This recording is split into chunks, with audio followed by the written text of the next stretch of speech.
हम सब तुलना के इस जाल में फंस चुके हैं। हर जगह, हर मोड़ पर, हर रिश्ते में हम खुद को किसी और से तौलते रहते हैं। वो मुझसे ज़्यादा सुंदर है, वो ज़्यादा सफल है, वो ज़्यादा खुश है, उसके पास ज़्यादा है। और इन सब के बीच हम भूल गए हमारे पास हम खुद हैं। तुम्हें पता है, जब कोई बच्चा जन्म लेता है वो किसी से बेहतर बनने के लिए नहीं आता, वो बस आता है होने के लिए। वो नाचता है बिना संगीत के, हंसता है बिना वजह के और रोता है बिना डर के। वो तुलना नहीं करता क्योंकि वो अभी तक दूसरे की दुनिया में नहीं आया, वो अभी तक असली है। लेकिन धीरे धीरे समाज उसे सिखाता है, देखो वो तुमसे ज़्यादा अच्छा है, तुम्हें उसके जैसा बनना चाहिए।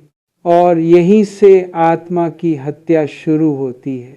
धीरे धीरे बच्चा भूल जाता है कि वो कौन था, अब वो बनना चाहता है कोई और। ओशो ने कहा था, तुलना जहर है, ये आत्मा को धीरे धीरे मारती है।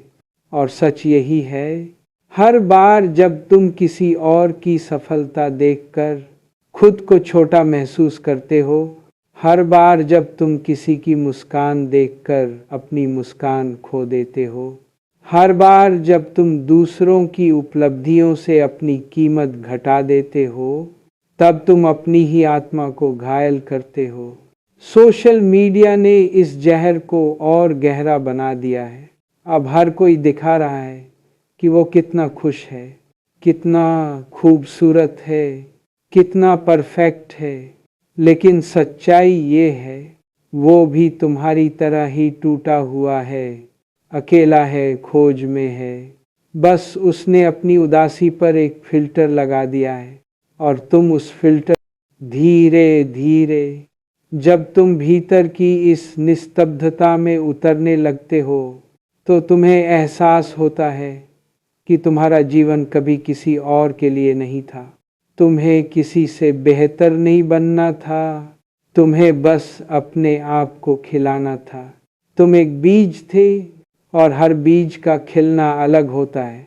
किसी बीज से पूछो कब फूल बनेगा, वो मुस्कुरा देगा, क्योंकि उसे पता है जब वक्त सही होगा, सूरज और मिट्टी साथ होंगे, वो खुद खिल जाएगा।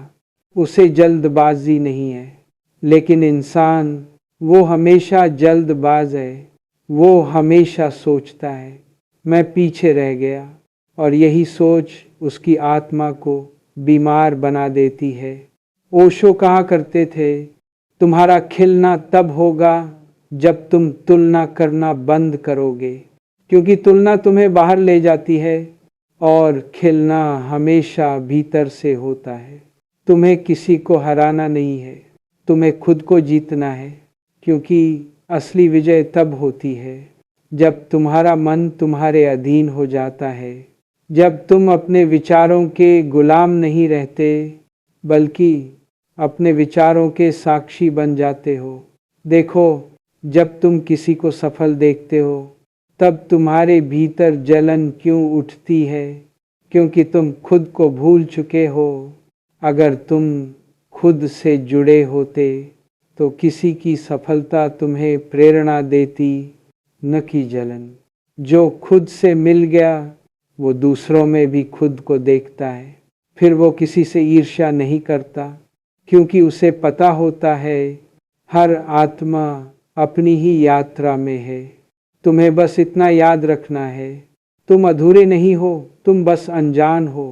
तुम्हारे भीतर जो खोज है वो बाहर नहीं मिलेगी, वो वही मिलेगी जहाँ से तुम भाग रहे हो, अपने भीतर।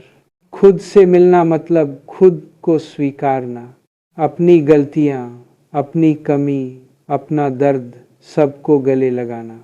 क्योंकि जो खुद को स्वीकार नहीं करता वो हमेशा दूसरों की छाया में जीता है, और जो दूसरों की छाया में जीता है वो कभी अपनी रोशनी तक नहीं पहुंचता। इसलिए अब अपने भीतर उतरना शुरू करो। हर दिन थोड़ा थोड़ा समय अपने साथ बिताओ, बिना फोन, बिना शोर, बिना किसी के वैलिडेशन के। बस बैठो, अपने विचारों को आते जाते देखो। धीरे धीरे तुम महसूस करोगे कि तुलना की आवाज़ धीमी होने लगी है और भीतर से एक और आवाज़ उठ रही है जो बहुत शांत है लेकिन सच्ची है। वो कहती है, मैं जैसा हूँ वैसा ही सुंदर हूँ। मुझे किसी से बेहतर बनने की ज़रूरत नहीं, मुझे बस जीना है पूरे दिल से।